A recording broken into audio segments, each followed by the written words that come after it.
This is Owerri, the capital city of Imo State. You can see how beautiful, how serene this part of Owerri looks. Look at the ambience. The most thing I like about the environment here is how green it looks. The city is very beautiful with lush greenery.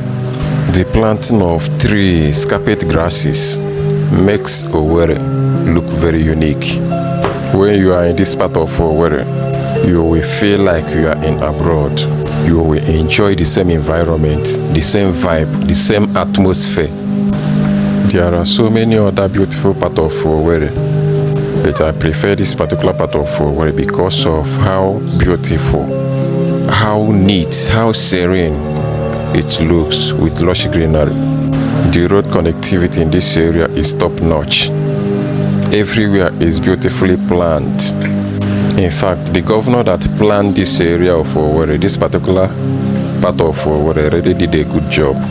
How I wish that this present government give this area good attention, because there are some places that need maintenance in this area which government is not taking good care of it.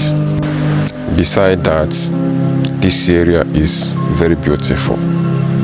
This part of Owerri is very, very beautiful. Just join us to tour the city, to tour this area, this particular part of Owerri. Let's see how beautiful it looks. Just come with us.